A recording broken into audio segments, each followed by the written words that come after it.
ప్రభు సన్నిధిలో వచ్చిన మీ అందరికీ పేరు పేరు వందనాలు చేస్తున్నాను. 2024 సంవత్సరం 7 నెలలు 2వ పూట సమయం ఎంతో స్పీడ్గా అయిపోతుంది. మన ఆత్మీయ జీవితం కానీ మన భక్తి జీవితం కానీ ఎక్కడంలో అక్కడ ఉన్నట్టు అనిపిస్తుంది. దేవుళ్ళలో మనం ఎదుగుతున్నామా లేదా లోకంలో తెలిసిపోయి లోకానుసారంగా తిరుగుతున్నామా అనేది మనం ఎప్పటికప్పుడు పరిశీలన చేసుకుంటూ ఉంటే మన ఆత్మీయ జీవితం ముందుకు సాగుతాం. జీవించగలుగుతాం. ఏదైనప్పటికీ దేవుడు మనల్ని అందరినీ సజీవులు లెక్కలో వచ్చి పునరుద్ధానంగా ఆయన సన్నిధిలో వచ్చిన ఆయనకి ప్రార్థన చేసే భాగ్యం ఇచ్చిన విధానం బట్టి మనం అందరం ఆయనకి దేవుడికి కృతజ్ఞతాస్తుతులు చెల్లించవలసిన వారమైనా మనకంటే ఎంతోమంది ధ్వనులు గొప్పవారు అర్హత కలిగిన వారి దేవుడు ఈ దినాలు లేకపోయినా మనం సజీవుల ముందు వచ్చాడు. దేవుడు సజీవులు కదా నేను ఆమెను స్థుతిస్తాను. పరిశుద్ధ లేకుండా సర్వేశ్వరుగా మన సజీవుల గుంపులో వచ్చిన విధానం బట్టి ఆయనకి పని చేయలేదు. ముందుగా ఒక పాట పట్టుకుని పాట గురించి 13వ పాట సాంగ్ నెంబర్ 13.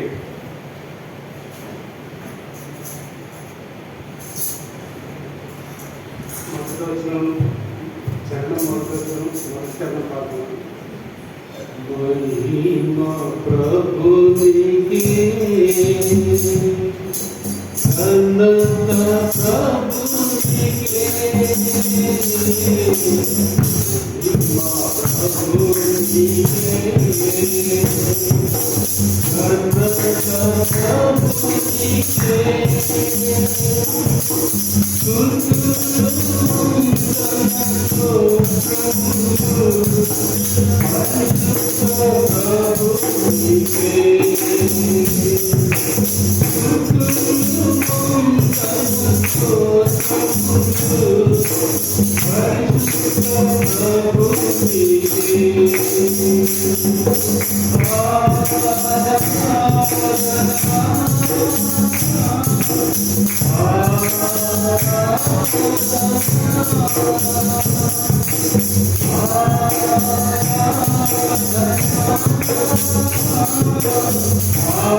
దేవుడికి బయటపడుతున్నారు. మరి రెండో పునరుత్థానంలో చాలా మంది ప్రభు సన్నిధి రాలేదు. ఎందుకంటే వారికి తెలుసు వారి పరిస్థితులు బట్టి. కానీ ఏదైనా ప్రభు సన్నిధిని ఆశ్రయించడం అనేది తప్పించుకునే పరిస్థితిలో ఒకళ్ళు వెళ్ళాల్సి వస్తుంది. ఇద్దరు కానీ ఆరాధన మాత్రం ఇదంతా అడ్వైజబుల్ కాదు. మరి వారి పరిస్థితిలో వారి ముందు వచ్చి అయినా ప్రభు ఈ ఆదివారం ప్రభుకి ప్రతి ఆదివారం ఆయనది, ఆయన సన్నిధిలో ఉండడం ఆయనతో గడిపిన ఎంతో ప్రాముఖ్యమైన విషయాన్ని మనం గ్రహించుకోవాలి. ఇప్పుడు చదివిన బైబిల్ రెఫరెన్స్లో నుంచే మనం కొన్ని మాటలు ధ్యానించడానికి వస్తారు. మొదటి సమయ గ్రంథము 4వ అధ్యాయము 21-22 వచనాలు చూడండి. దేవుని మందసము పట్టబడిన సంగతి తన మామయ్య పెనుడికి చనిపోయిన సంగతి తెలుసుకొని ప్రభావం ఇశ్రాయేలు నుండి వెడలిపోయినని చెప్పి తన బిడ్డకు ఇకాబోదని పేరు పెట్టాడు. దేవుని మందసం పట్టబడిపోయినందున ప్రభావము ఇశ్రాయేలు నుండి చెరపట్టి పడిపోయినని ఆమె చెప్పారు. ఈ విషయం మనం పరిశీలన చేస్తే షిలోహ్ అనే దేవాలయంలో ఏలి అనే భక్తుడు సేవ చేస్తుండేవాడు. ఆయన బాగా విశ్వసి ముసలివారిపోయి కంటి చూపు కూడా సరిగ్గా కాని పరిస్థితుల్లో ఆయనకి ఇద్దరు కుమారులు ఉంటారు. హోఫ్నీ, ఫినెహాస్ అనే ఇద్దరు కుమారులు ఉంటారు. తండ్రి యాజక ధర్మం జరిగిస్తున్నారు, బాగా కుమారులు మాత్రం చెడిపోయారు. మందిరానికి వచ్చిన స్త్రీలతో వారు వ్యభిచారం చేస్తున్నారు తండ్రి తెలిసినప్పుడు తండ్రి వారిని గర్తిస్తారు. ఏది మీరు చేసే పని మంచిది కాదు, దయచేసి మీరు అది మానుకుని సేవలో అంటున్నామని ఆయన చెప్పినప్పుడు ఆయన మాటలు లెక్క చేయరు, దగ్గర మాటలు లెక్క చేయరు. అలా జరుగుతుండగా యుద్ధంలో పిలిచి తిరిగి వారికి యుద్ధం జరిగినప్పుడు దేవుని మందసం పట్టబడదు. దేవుని మందసం మనకు తెలుసు కదండి. అది ఒక పెట్టి లాంటి అందులో 10 ఆజ్ఞలు చిగురించిన ఆరోగ్య కథ మన్నాపత్రాలు ఉంటాయి. ఆ మందసం అంటే దేవుడు ప్రత్యక్షతని మనం గుర్తించాలి. ఆ మందసం పెట్టుబడిపోతే హోఫ్నీ, ఫినెహాస్ ఏలీ కుమార్తె చనిపోతారు. ఫినెహాస్ భార్య డెలివరీ టైం మందసం పట్టబడింది, ఈ భర్త అతను చనిపోయాడని తెలిసినప్పుడు ఆమె ఎంతో వేదంతో కుమారుని అడిగి ఆ కుమారునికి ఏకాబోధన పేరు. మందసం అంటే దేవుని సన్నిధి. మనం అంటున్నాం కదా, దేవుని సన్నిధి మనతో ఉంటాయి. మన ఆశీర్వాదాలు దీవెన మనకు అందుతాయి. దేవుని మందసాన్ని విడిచిపెట్టి మన ఇష్టానుసారం జీవించి దేవుడు మనం జీవించాలి, ఆశ్రయించాలని కోరుకుంటే అది దేవుడు మనతో ఉంటాడు. మనలో పరిశుద్ధత ఉంటేనే దేవుడు నమ్మకం కాదు. దావీదు గారు చెప్పారు కీర్తన గ్రంథంలో, నా హృదయంలో నేను పాపం లక్ష్యం చేసి నీకు ప్రార్థన చేస్తే ఆ ప్రార్థన ఈ సన్నిధికి చేరకపోను రాక అని ఆయనే ప్రార్థన చేశారు. మన హృదయంలో, మన మనసులో, మన తలంపులు, మన ఊహల్లో, ఉద్దేశాలు పరిశుద్ధత లేకుండా, యథార్థత లేకుండా, నమ్మకత్వం లేకుండా మనం ప్రార్థన చేసినందుకు దేవుడు ఆ ప్రార్థన ఆలకించదు. ఏదో మనకు గుర్తుకోసం అది చేస్తాం. నేను బాప్తిస్మం పొందాను పరలోకం వెళ్ళిపోతున్నాను, మందిరానికి వెళ్తున్నాను పరలోకం వెళ్ళిపోతున్నాను, కానుకలు ఇస్తున్నాను పరలోకం వెళ్తాను మనం అనుకోకూడదు. అవన్నీ క్రైస్తవునికి ఉండవలసిన ధర్మాలు, ఆ విధులు అవన్నీ చేయాలి. దానితో పాటు మనం మనస్సు హృదయం కూడా పవిత్రంగా ఉంచుకోవాలి. వీరు ఈ కుమారులు ఏలీ కుమారులు పరిశుద్ధత లేదు. వారు నానా రకాలుగా లోకానుసారంగా జీవించారు. యుద్ధానికి వెళ్ళారు. అలా ఉన్న పరిస్థితులు యుద్ధానికి వెళ్ళారు, యుద్ధంలో ఓడిపోతారు, మందసం పట్టబడింది. మరి భర్త మరిది గారు చనిపోతారు, ఆ మాటిని మామగారు చనిపోతారు. ఆ సమయంలో మామూలు డెలివరీ అయితే ఆ డెలివరీలో నువ్వు భయపడుతుంది మొక్కబడుతుంది అని చెప్పినప్పటికీ ఆమె బాధతో ఆ కుమారుడికి ఏకాబోధన చేయబడి ఏమైనా దేవుడు విడలాగా మనం దేవుని సన్నిధిలో ఉంటున్నాం, దేవుని సన్నిధిలో ఉంటున్నాం. కానీ మనలో మన గృహాల్లో దేవుని మనసుగా మందసాన్ని మనం పవిత్రంగా, యథార్థంగా, నమ్మకంగా కాపాడుకోగలుగుతున్నాం లేదా మనస్కారం చేస్తూ ఏదో వృత్తి వెళ్తాం లేకపోతే లేదు, ప్రార్థన చేస్తాం లేకపోతే లేదు కాదండి. దేవుడితో మనం నిత్యమైన సహవాసం కలిగి ఉండాలి. లేదంటే సాతాను అపవాది గర్జించిన తిరుగులాడుతూ ఎవరిని బృంగుదని ఆమె తిరుగులాడుతున్నాడు. అది మనం ఇప్పుడు మనలో వీక్నెస్ కనిపిస్తుంది. అప్పుడు మనం కవరింగ్ చేయడానికి సిద్ధంగా ఉంది. కాబట్టి మనం చాలా అప్రమత్తంగా, పరిశుద్ధంగా, యథార్థంగా, నమ్మకంగా జీవించాలని ప్రోగ్రామ్ మనం చేస్తున్నాం. కీర్తన గ్రంథంలో పాటలు చేస్తారు. కీర్తన గ్రంథం 71 కీర్తన. ఇప్పుడు మనం చదివిన మాట 71 కీర్తన.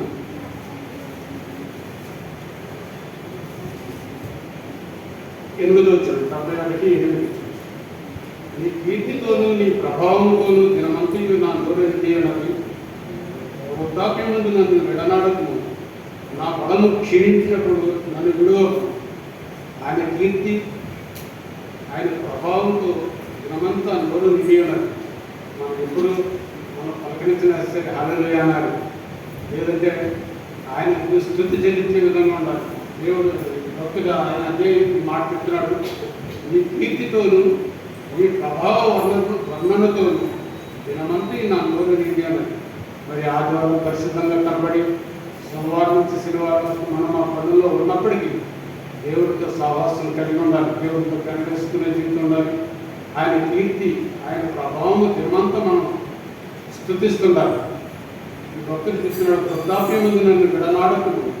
నా బలము క్షీణించినప్పుడు నన్ను విడవకు. అనేక సమయాల్లో మనకు బలహీనమైన పరిస్థితులు వస్తూ ఉంటాయి. జ్వరం రావచ్చు, శరీర దుర్బలత రావచ్చు, మరి ఆర్థిక సమస్యలు రావచ్చు, ఏందైనా రావచ్చు. కానీ దేవుడికి ప్రార్థన చేసినప్పుడు అవన్నీ తప్పించి దేవుడు మనల్ని బలపరుస్తాడు.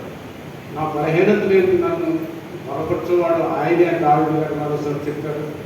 మనం ఏ విషయంలో చింతపడకుండా, భయపడకుండా దేవునిలో ముందు సాగుతుంటే, దేవుని ఎందుకు నిరీక్షించి ఆయనలో ముందు సాగుతుంటే దేవుడు మనం కాచి కాపాడుతాడు. కాబట్టి బలహీనత వచ్చిందని దేవుని విడిచిపెట్టడం, మనం అనుకున్న జరగలేదు దేవుని విడిచిపెట్టడం, అలాంటి పరిస్థితుల్లో కాకుండా దేవుడు ఆయన చిత్తం చొప్పున మనకు చేస్తారు. తప్పకుండా ఆయన నో అనే దేవుడు కాదు. ఆయన ఇప్పుడు ఎవరిని కాదని, నా యొద్దకు వచ్చేవారిని నేను ఎంత మాత్రము త్రోసివేనని యోహాను సువార్తలో మనం చూస్తాం.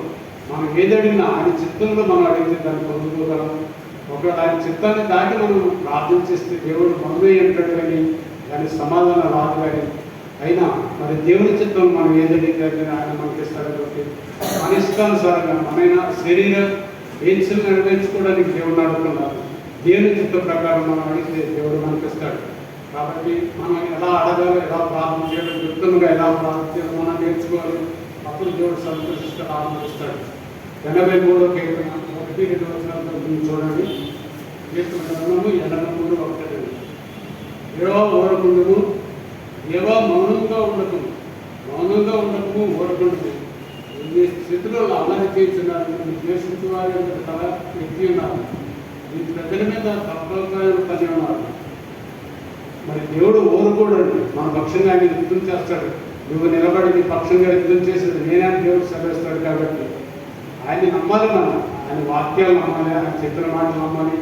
దైవదాసం ద్వారా దేవుడే మాట్లాడుతుంది. దాన్ని వింటూ మనం ముందుకు సాగుతుండాలి. కానీ మన ఇష్టానుసారం జీవిస్తూ ఆయన్ని ఆడకూడదని దేవుడు మనకు సెలవిస్తాడు. అలాగే ఇప్పుడు మనం చదివిన కీర్తన కావాలి 145వ కీర్తన.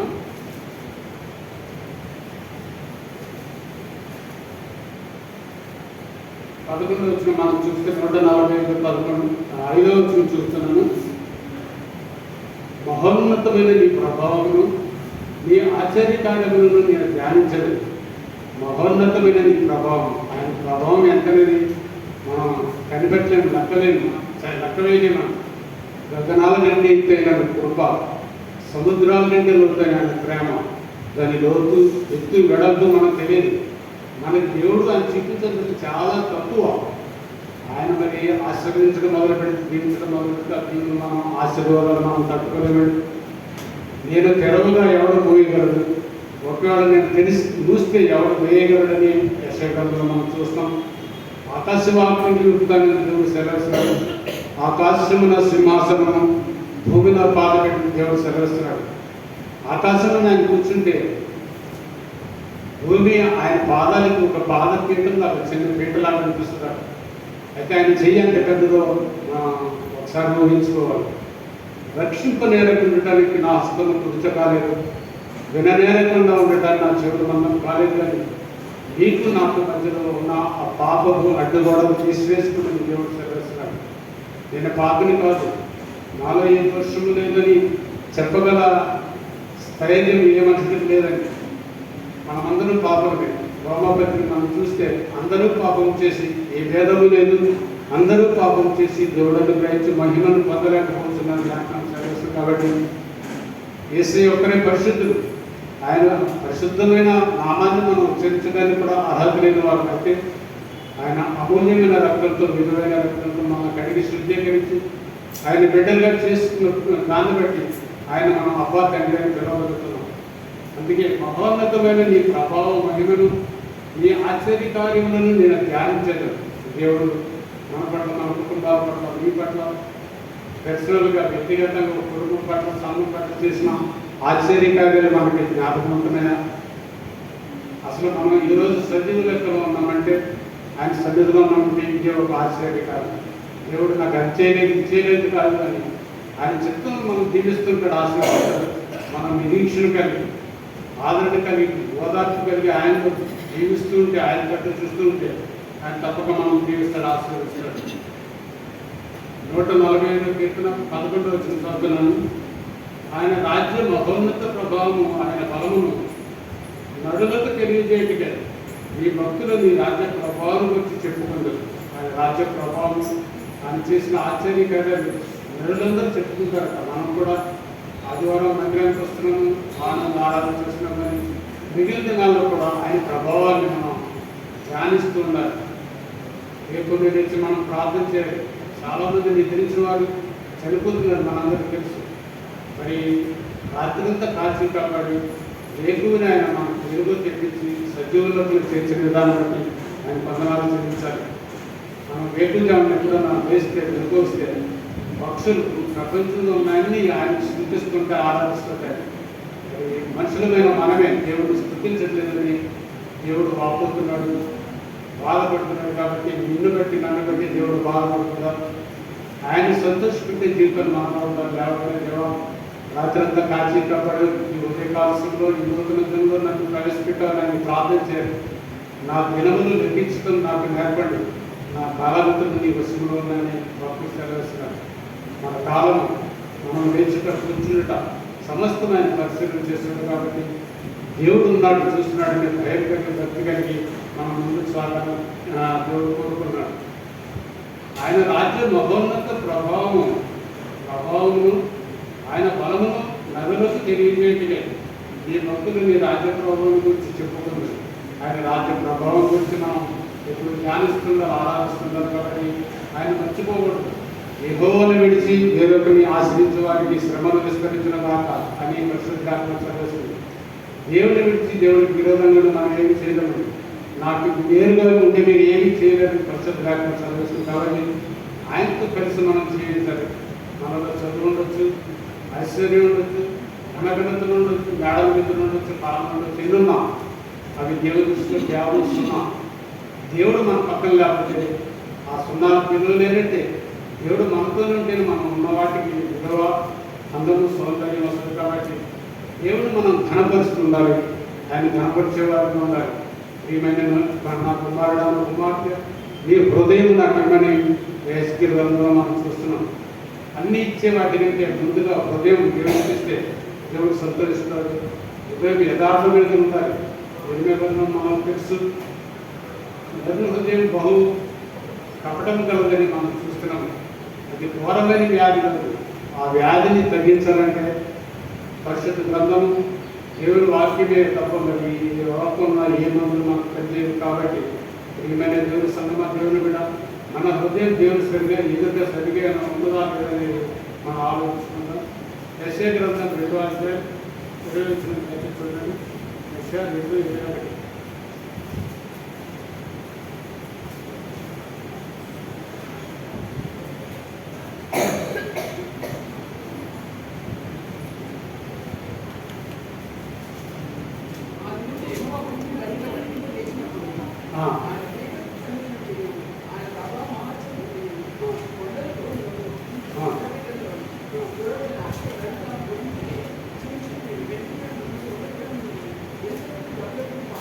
చాలు ఆ దినమున, ఏ దినం ఆ దినము, యేసు ప్రభువు రెండో రాకడ.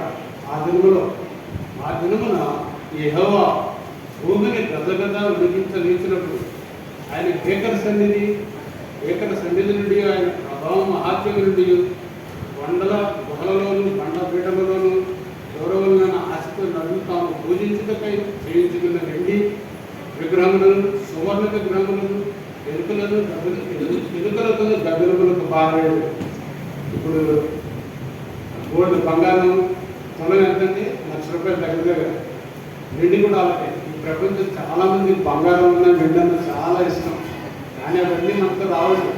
దేవుడు వచ్చే దినాన వాళ్ళు చేయించుకున్న వెండి విగ్రహములు సువర్ణ విగ్రహములు అవన్నీ ఎలకలకి గబ్బడానికి పారేస్తారు.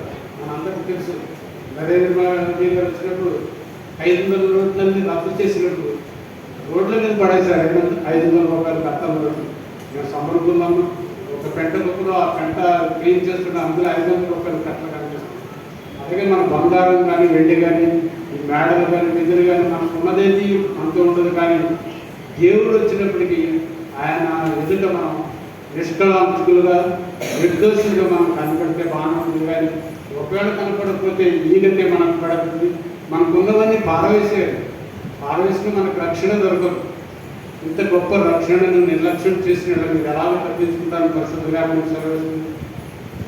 ఆ రక్షణలో కొనసాగుతూ దేవుడు ఇచ్చిన మన సమయాన్ని సద్వినియోగం చేసుకుంటూ ఏ రోజుకి ఆ రోజు మన ఆత్మీయ జీవితాన్ని పరిశీలన చేసుకుంటూ ఈరోజు దేవుల్లో నేను యథార్థంగా ఉన్నానా, నమ్మకంగా ఉన్నానా, దేవుడికి అనుకూలంగా ఉన్నానా, ప్రతికూలంగా ఉన్నానా అనేది మనం ఎప్పటికప్పుడు పరిశీలన చేసుకుంటూ దేవుడితో మనం సాహసం ఎలా ఉందని చూసుకుంటూ ముందుకు సాగాలి.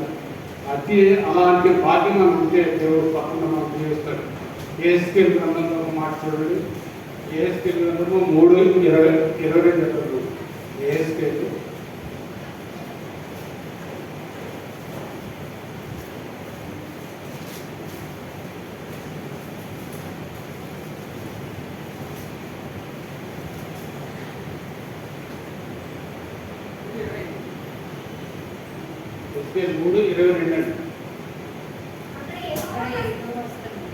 యెహోవా నా మీదకి వచ్చి నువ్వు లేచి మైదానపు భూమికి వెళ్ళను, అక్కడ నేను నీతో మాట్లాడని ఆయన నాతో సెలవిచ్చాడు. ఏహెజ్కేలు గారితో దేవుడు మాట్లాడుతున్న మాట, నీవు లేచి మైదానపు భూమికి వెళ్ళను. నీవు లేచి మదీనాకి వెళ్ళాలని దేవుడు చాలా మంది చెప్పుకుంటారు, కానీ కొంతమంది మరి దేవుడి సన్నిధిలో కనబడుతున్నాము. అక్కడ నేను నీతో మాట్లాడదని ఆయన నాతో చెప్పాను. ఆయన సెలవిచ్చిన మాట మనం లోబడి ఉండాలి. మరి దేవుడు చెప్పిన మాటకి లోబడితే మనం జీవన ఆశీర్వాదాలు చూస్తాం. ఒకవేళ తిరగబడితే దేవుడు మనకు శిక్షించే అవకాశం ఉంది. కాబట్టి ఆయన లేచి వెళ్ళమన్నప్పుడు ఏహెజ్కేలు 23 మాట చెప్తున్నాను.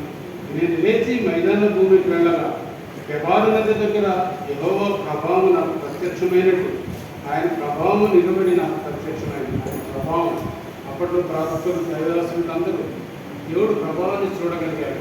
ఇప్పుడు కూడా మనం చూడవచ్చు. వాక్యం చదవడంలో ప్రార్థన చేయడంలో మనం నిలబడకుంటే దేవుడి ప్రభావం మాకు కనబడుతుంది. కాబట్టి దేవుని సన్నిధి మనం కోరుకోవాలి. ఈ సన్నిధిలో సంపూర్ణ సంతోషం ఉన్నది. ఈ కుడి చేతిలో నిత్య సుఖములు, ఈ ఎడమ చేతిలో ధనగణితలో నన్ను దేవుడు సెలవిస్తున్నాడు. మనం నిత్య సుఖాలు కావాలన్నా, ధనం కావాలన్నా, ఘనత కావాలన్నా ఆయనలో ఉన్నది. ఆయన సర్వకృపానిది, సైన్యములు గణిత దేవుడికి ఆయన దేవుడు. ఆయన దగ్గర లేదంటే ఏమి లేదు. కానీ మన ఆత్మీయ స్థితిని బట్టి, మన భక్తిని బట్టి, మనం చేసే విశ్వాస జీవితాన్ని బట్టి దేవుడు మనం జీవిస్తాడు, ఆశీర్వదిస్తాడు. కాబట్టి ఆయన ఇచ్చే ప్రతి ఆశీర్వాదం మనం పొందుకోవాలంటే ఆయనలో యథార్థంగా నమ్మకం కొనసాగాలని దేవుడు సెలవిస్తాడు. అలాగే హబక్కు గ్రంథంలో మాట మనం చూద్దాము. హబక్కు గ్రంథము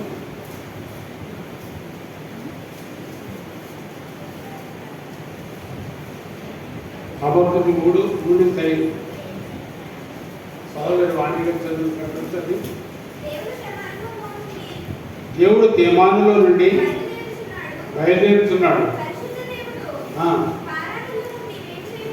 పారానులో నుండి ఏం చేస్తున్నాడు? ఆయన మహిమ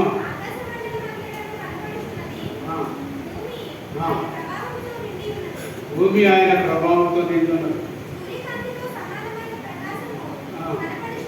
చాలా భూమి ఆయన ప్రభావంతో నిండి ఉన్నది. ఎక్కడ చూసినా దేవుడి ఆశ్చర్యకార్యాలు, అద్భుత కార్యాలు మనం చూడగలం. ప్రకృతిని చూడండి, అందులో దేవుడు మనకు కనిపిస్తాడు. భూమిని చూడండి, ఆ దేవుడు ఆశ్చర్యకార్యాలు చేసిన విధానం బట్టి మనం స్థుతి చెల్లించేవారు మనం ఉన్నాము. ఈ ప్రపంచంలో అనేకమైన గోళాలు ఉన్నప్పటికీ భూగోళాన్ని నరుడు మనకి నివాసయోగ్యమైన గ్రంథంలో మనం చూస్తాం. ఆ నివాసయోగ్యమైన ఈ భూగోళాన్ని మనం పరిశీలన చేస్తే ఆయన ప్రభావం మనకు కనిపిస్తుంది. ప్రభావాన్ని వస్త్రంగా ధరించి ఉన్న దేవుడు ఆయన కాబట్టి ఆయన ప్రభావాన్ని మనం కొనియాడుతూ ముందుకు సాగుతూ ఉండాలి. కానీ అది కొంత లోకంలో కొంత దేవుడిలో ఉన్నంత మాత్రం ఏమాత్రం ప్రయోజనం ఉన్నది. కానీ ఆయనతో పూర్ణంగా మనం కలిసి నీ పూర్ణాత్మతోను నీ పూర్ణ మనస్సుతోను యెహోవాను ఆశ్రయించము, నిన్ను వలె నీ పొరుగు వారిని ప్రేమించు. మన దేవుడు ఇచ్చిన 2 ఆజ్ఞల్ని మనం జాగ్రత్తగా పాటిస్తూ ఉంటే ప్రియమైన నా కుమారుడు, ప్రియమైన నా కుమార్తె దేవుడితో మనం వినిపించగలము. దేవుడికి ఆశీర్వాదం దేవుడు మనం పొందగలం.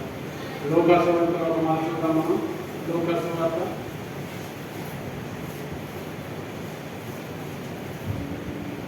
8వ అధ్యాయం 45-47. లోక 8.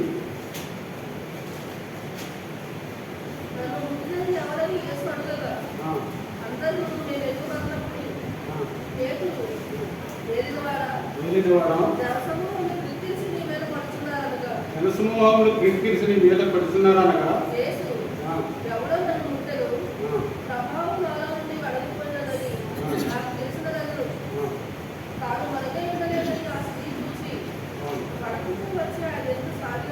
ఆగిలపడి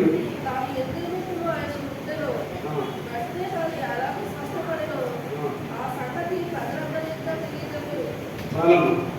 రక్తస్రావం కలిగిన స్త్రీ 12 సంవత్సరాల నుంచి అనేక మంది వైద్యుల చేత తిప్పబడింది. తన ఉన్నదంతా వ్యయం చేసుకుని దేవుని చిత్తం తెలుసుకోకుండా మనం ఎన్ని ఖర్చులు పెట్టినా ఏ పనులు చేసినా ఫలితం బాధను మనం చూడలేము. అయితే దేవుడి చిత్తం ఏమైనది మనం గ్రహించాలి. మనం ఏ పని చేసినా, ప్రయాణం చేసినా, వివాహం విషయమైనా ఏదైనా కార్యం చేయాలి, మనం ముందుగా దేవుడికి ప్రార్థన చేయాలి. ఆయన చిత్తం మనం తెలుసుకుని ఆయన దాని ప్రకారం మనం నడవాలి. ఆ స్త్రీ తనకున్నదంతా వ్యయం చేసుకుంది, ఏమాత్రం ప్రయోజనం దొరకలేదు. ఆఖరికి ఆమె శరీరం అంతా క్షీణించి ఎముకల గుంతులు అయిపోయింది. అయితే యేసుప్రభు గారి మాట విని ఆయన వస్త్రం చెంగు మాత్రం ఉంటే నేను బాగుపడుతున్నాను అనుకుని మనసులో అనుకుని అనేక ఆయన వెంబడిస్తున్నప్పుడు వారి వెనకగా వచ్చి వారి కాలశుద్ధిలోంచి ఆయన వస్త్రం ముట్టగానే ప్రభావం యేసుప్రభు నుంచి వెళ్ళి ఆమెలో కార్యం జరిగించింది. యేసుప్రభు వెనక్కి తిరిగి అడుగుతారు, నన్ను ఎవరో ముట్టారు, ప్రభావం నా నుంచి వెళ్ళిపోయిందని. అప్పుడు పేతురు గారు చెప్పిన మాట, వెళ్ళినవాడ అనేకులు నేను వెంబడిస్తున్నాను, ఇందులో ఎవరైనా నేను చెప్పగలను చెప్పినప్పుడు ఆ స్త్రీ మరుగేయలేదో తెలుసుకుని వెలుగుకొచ్చి ఆ దేవుడితో చెప్పేది, ప్రభా నా సమస్యది, అందుకే నేను మరి అందరితో రావడానికి భయపడి వెనక వచ్చి వస్తాను. కుమారి, నీ విశ్వాసము నేను స్వస్థపరిచింది, సమాధానం కలదాన్ని ఇవ్వమని దేవుడు చదివించాడు. మరి దేవుడు ఆయన వద్దకు వచ్చిన వారిని ఏమాత్రం చూసినాడు. ఎవరైనా అది ఏ విషయమైనా సరే దేవుడికి అసాధ్యమైనది లేదు. నాకు అసాధ్యమైనది కలదా అని దేవుడు అడుగుతున్నాడు. ఆయనకు అసాధ్యమైనది లేదు కాబట్టి మన భారం, మన చింత మన మీదే ఉంచుకుని మనమే బాధపడుతూ మదనపడుతూ అది చింతిస్తుండకూడదు. కానీ నీ చింత యావత్తు నా మీద వేయమని దేవుడు సెలవుస్తున్నాడు. కాబట్టి మన చింత ఏదైనా, అదే అనారోగ్య సమస్య కావచ్చు, ఆర్థిక మొదలు కావచ్చు, ఏదైనప్పటికీ దేవుడిని మనం అడిగితే దేవుడు తప్పకుండా మనకు చేస్తాడు. కాబట్టి నేనున్నాను సెలవిచ్చే దేవుడు. కళ్ళు చూపు మేరలో ఎక్కడ ఏ అవకాశం లేకపోయినా ఆయన ఆకాశవాకులు నింపి మన కోసం చూస్తున్నాడు. కాబట్టి ఆయన వైపు మనం అందించి ఆకాశం ఉంటుందని మనం ప్రార్థన చేసినప్పుడు దేవుడు మన ప్రార్థనలకు ఇస్తాడు. దానియేలు గ్రంథంలో ఒక మాట గురించి చదవండి. దానియేలు గ్రంథము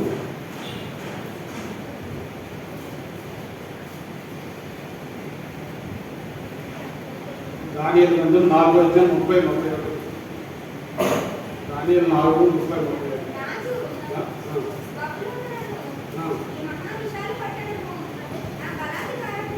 నా పదాధికారులు నా ప్రభావ ఘనతను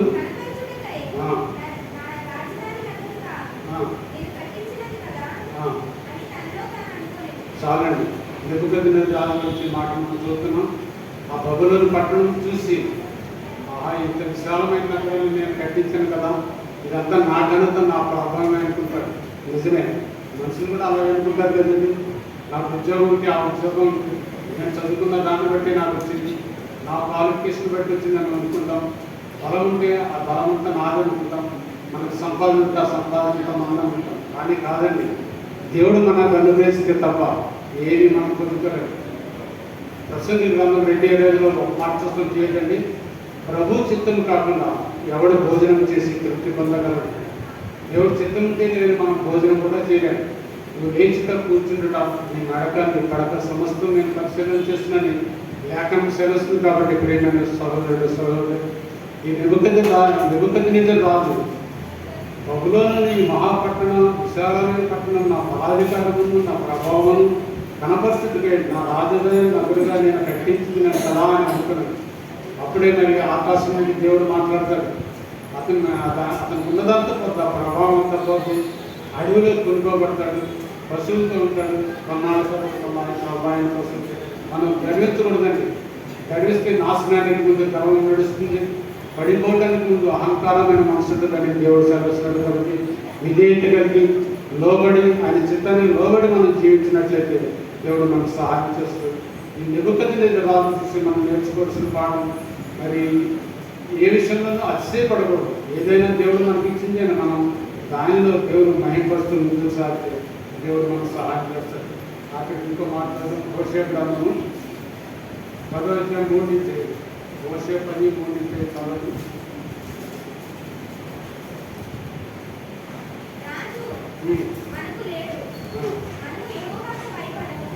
రాజు మనకు లేడు, మనకు యెహోవాకు భయపడము. రాజు మనకి ఏం చేయను అన్నప్పుడు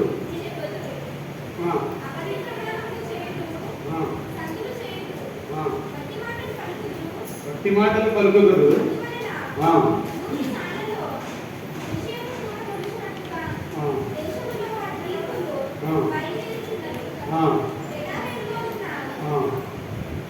గోడ విషయమై సొగురోను నివాసులు భయపడదు, దాని ప్రభావం పోయినని ప్రజలు సంతోషిస్తున్నారు. దాని అత్యతలు గుర్తించరు. దాని ప్రభావం ఎక్కడ కూడా ప్రభావం పోయింది. మరి ప్రజలు పోయినని ప్రజలను సంతోషిస్తున్నదాన్ని గురించి అత్యతలు గుర్తించరు. ప్రభావం లేకపోతే దేవుడి సన్నిధి మనలో లేకపోతే మన ఇంటికి పనికిరామండి. మనలో ఆయన ఊపిరి ఉంది. ఆ ఊపిరి ఒక్కడు దేవుడు తీసివేస్తే మనం ఎందుకు పనికిరాని వాళ్ళని అనుకున్నాం. కాబట్టి ప్రేమైన దేవుడి సంసోనికి దేవుడు గొప్ప బలాన్ని ఇచ్చాడు, నాజీలు చేయబడి వాడు. అయితే ఆయన ఈ లోకానికి శరీరాశకు లోబడిపోయి స్త్రీలోనుడు అయిపోయి తనకు ఇచ్చిన ఆధిక్యాన్ని పోగొట్టుకుని ఇశ్రాయేలుకు న్యాయాధిపతిగా ఉండవలసిన వాడు ఆఖరికి ఫిలిష్తీయుల బందీ గృహంలో తిరుగులవలసిన వాడు అయిపోతాడు. దేవుడు నీకు ఇచ్చిన తలాంతులు, నీకు ఇచ్చిన దేవుని ఆశీర్వాదాలు మరి వాటిని నిలుపుకోవాలంటే మనలో పరిశుద్ధత, యథార్థత, నమ్మకం ఉండాలి. ఆయన ప్రభావం ఒకవేళ మనలో నుంచి వెళ్ళిపోతే మనం దేనికి పనికిరామండి. ఆయన మనలో ఉండగానే ఆయన్ని అంతరాత్మలో పరిశుద్ధాత్మ దుఃఖపడేలాగా మనం చేయకుండా నా బాహ్య పురుషుడు కృషిస్తున్నాను, నా అంతరంగ పురుషుడు దినదినము అభివృద్ధిస్తున్నాను లేఖనం చదివిస్తుంది. కాబట్టి మనలో ఉన్న దేవుని ఆత్మను దుఃఖపెట్టకుండా శరీరాన్ని సంతోషపెట్టేవారిగా కాకుండా ఆత్మను సంతోషపెట్టేవారిగా కూడా మనం ముందు దేవుడిలో యథార్థంగా నమ్మకంగా కొనసాగుతాం. అప్పుడు దేవుని ఆశీర్వాదాలు మనం పొందుకోగలం. కొద్ది మాటలు చేసే జీవించదాకా ఈ మాటను బట్టి మనం బలపరుచుకుంటాం. చేసే పరిస్థితి జీవించున్నాం.